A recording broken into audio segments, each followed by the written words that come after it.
So I am a surgeon who studies creativity, and I have never had a patient tell me that I really want you to be creative during surgery. And so I guess there's a little bit of irony to it. I will say, though, that after having done surgery a lot, it's somewhat similar to playing a musical instrument. And for me, this sort of deep and enduring fascination with sound is what led me to both be a surgeon and also to study the science of sound, particularly music. And so I'm going to try to talk to you over the next few minutes about my career in terms of how I'm able to actually try to study music and really try to grapple all these questions of how is the brain able to be creative. I've done most of this work at Johns Hopkins University, but also at the National Institutes of Health, where I was previously. I'm going to go over some science experiments and try to cover 3 musical experiments. I'm going to start off by playing a video for you, and this video is a video of Keith Jarrett, who's a well-known jazz improviser, and probably the most well-known, iconic example of someone who takes improvisation to a really higher level. And he'll improvise entire concerts off the top of his head, and he'll never play it exactly the same way again. And so, as a form of intense creativity, I think this is a great example. And so why don't we go ahead and click the video.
There. I've always just, as a listener, as just a fan, I listen to that and I'm just astounded. I think, how can this possibly be? How can the brain generate that much information, that much music spontaneously? And so I set out with this concept scientifically that artistic creativity, it's magical, but it's not magic. Okay? Meaning that it's a product from the brain. There's not too many brain-dead people creating art. And so with this notion that artistic creativity is in fact a neurologic product, I took this thesis that we could study it just like we study any other complex neurologic process. And I think there's some sub-questions there that I put there. Is it truly possible to study creativity scientifically? And I think that's a good question. And I'll tell you that most scientific studies of music, they're very dense, and when you actually go through them, it's very hard to recognize the music in it. In fact, they seem to be very unmusical entirely and to miss the whole point of the music. And so it brings the second question, why should scientists study creativity? Maybe we're not the right people to do it. Well, it may be. But I will say that from a scientific perspective, we talked a lot about innovation today. The science of innovation, how much we understand about how the brain is able to innovate is in its infancy. And truly, we know very little about how we are able to be creative. And so I think that we're going to see over the next 10, 20, 30 years a real science of creativity that's burgeoning and is going to flourish because we now have new methods that can enable us to take this process of something like this, complex jazz improvisation, and study it rigorously. And so it gets down to the brain. And so all of us have this remarkable brain which is poorly understood, to say the least. I think that neuroscientists have much more questions than answers, and I myself, I'm not going to give you many answers today, just ask a lot of questions. And fundamentally, that's what I do in my lab. I ask questions about what is this brain doing to enable us to do this. This is the main method that I use. This is called functional MRI. If you've been in an MRI scanner, it's very much the same, but this one is outfitted in a special way to not just take pictures of your brain, but to also take pictures of active areas of the brain. Now, the way that's done is by the following. There's something called bold imaging, which is blood oxygen level dependent imaging. Now, when you're in an fMRI scanner, you're in a big magnet that's aligning your molecules in certain areas. When an area of the brain is active, meaning a neural area is active, it gets blood flow shunted to that area. That blood flow causes an increase in local blood to that area with a deoxyhemoglobin change in concentration. Deoxyhemoglobin can be detected by MRI, whereas oxyhemoglobin can't. So through this sort of method of inference, and we're measuring blood flow, not neural activity, we say that an area of the brain that's getting more blood was active during a particular task. And that's sort of the crux of how fMRI works. And it's been used since the 90s to study really complex processes. Now, I'm going to review a study that I did, which was really jazz in an fMRI scanner. And this was done with a colleague of mine, Alan Brown, at the NIH.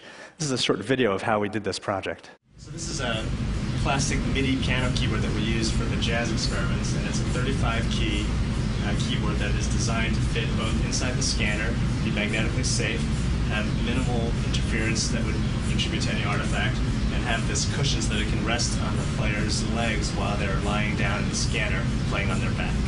And it works like this. This doesn't actually produce any sound. It sends out what's called a MIDI signal, or a musical instrument digital interface, through these wires into the box of the computer, which then trigger high-quality piano samples like this.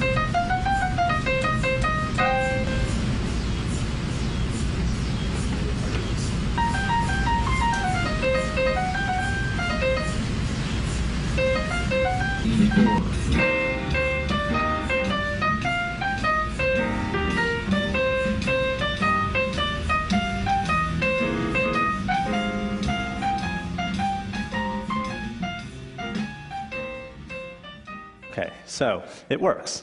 And so through this piano keyboard, we now have a means to actually take a musical process and study it. So what do you do now that you have this cool piano keyboard? You can't just sort of, it's great, we got this keyboard. We actually have to come up with a scientific experiment. And so the experiment really rests on the following. What happens in the brain during something that's memorized and overlearned, and what happens in the brain during something that is spontaneously generated or improvised in a way that's matched motorically and in terms of lower level sensory motor features.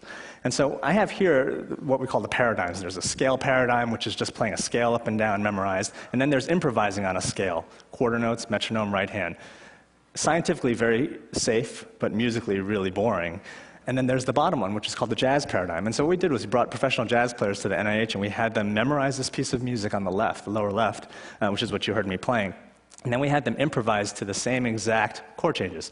And if you could hit that lower right sound icon, that's an example of what was recorded in the scanner.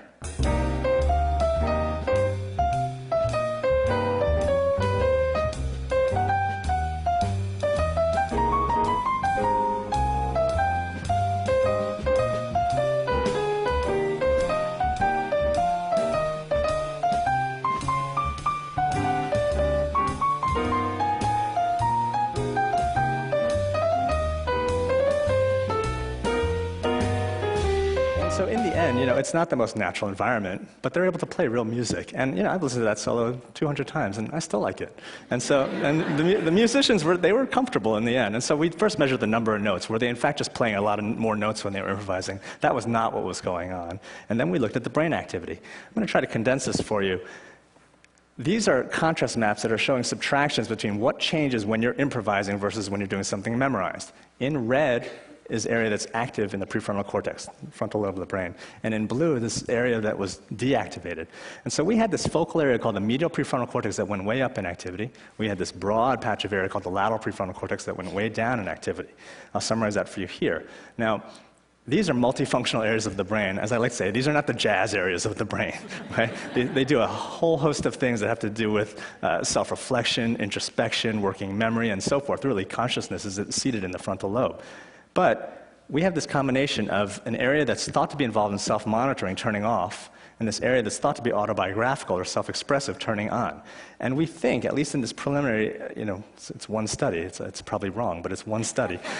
We think that at least a reasonable hypothesis is that to be creative, you have to have this weird dissociation in your frontal lobe. One area turns on, and a big area shuts off so that you're not inhibited, so that you're willing to make a mistake, so that you're not constantly shutting down all of these new generative impulses. Now, a lot of people know that music is not always a solo activity. Sometimes it's done communicatively. And so the next question was, what happens when musicians are trading back and forth, something called trading fours, which is something that they do normally in a jazz experiment. So this is a 12-bar blues, and I've broken it down into 4-bar groups here so you would know how you would trade. Now what we did was we brought a musician into the scanner, same way, had them memorize this melody, and then had another musician out in the control room trading back and forth interactively. So this is musician Mike Pope, one of the world's best bassists and a fantastic piano player. So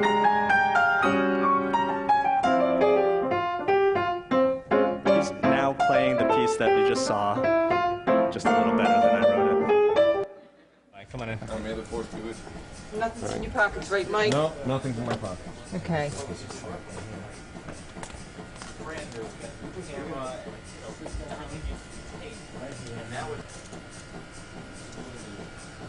You have to have the right attitude to agree to it.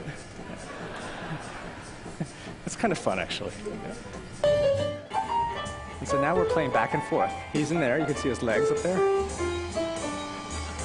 And then I'm in the control room here, playing back and forth.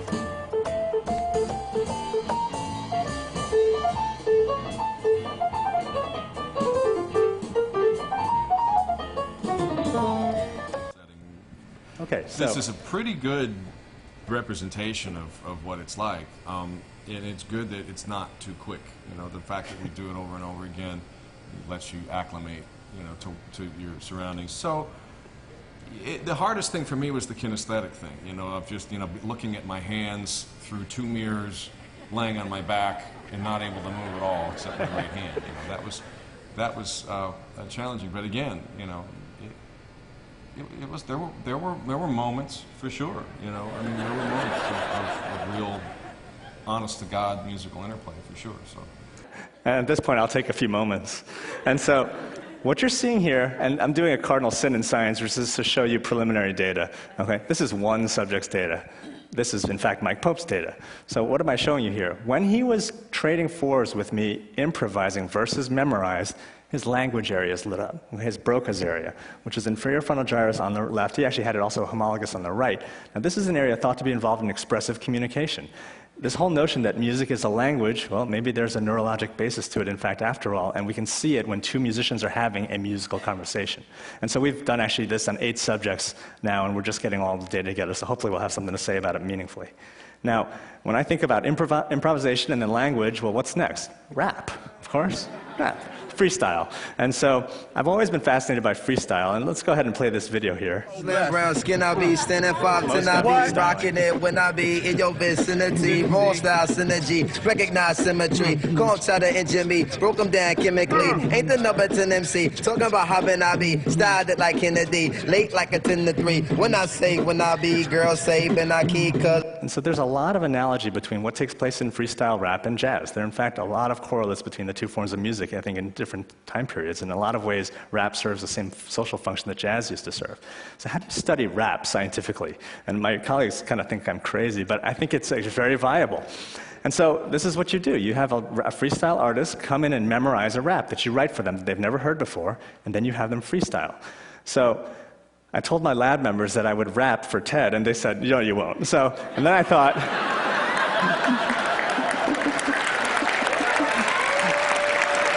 no, it gets, I'm not, but here's the thing.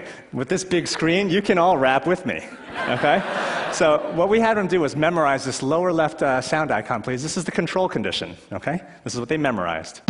Memory, thump. Thump of the beat in a known repeat.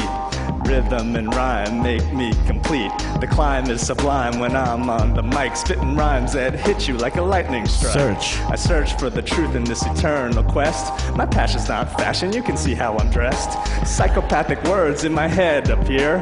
Whisper these lyrics only I can hear. Art. The art of discovering that which is hovering inside the mind of those unconfined. All these words keep pouring out like rain. I need a mad scientist to check my brain. Stop.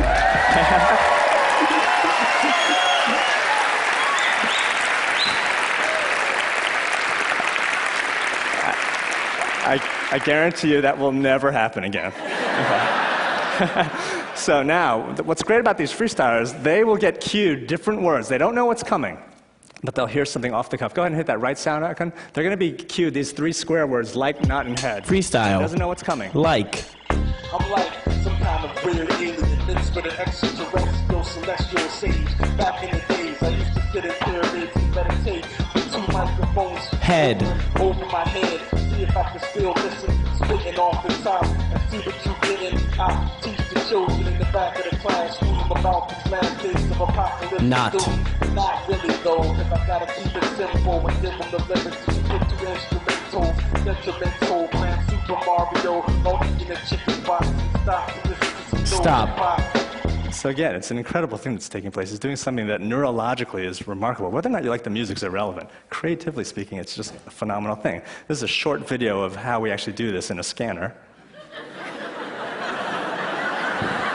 We're here with Emmanuel. He's about to that was recorded in the scanner, by the way.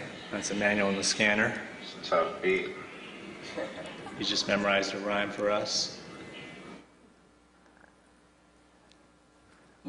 rhythm of the beat and the no repeat. Rhythm and rhyme make me complete. Climb and sublime when I'm on the mic. Spin rhymes that'll hit you like a lightning strike. I search for the truth in this eternal quest. My passion's not fashion, you can see I'm dressed. This ain't a path. So I'm going to stop that there. So what do we see in his brain?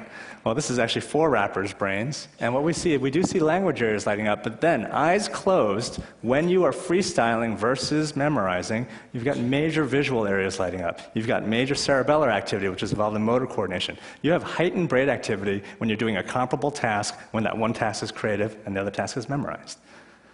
It's very preliminary, but I think it's kind of cool. And so just to conclude, we've got a lot of questions to ask. And like I said, we'll ask questions here, not answer them. But we want to get at the root of what is creative genius neurologically. And I think with these methods, we're getting close to being there. And I think hopefully in the next 10, 20 years, you'll actually see real meaningful studies that say art and science has to catch up to art. And maybe we're starting now to get there. And so I want to thank you for your time. Appreciate it.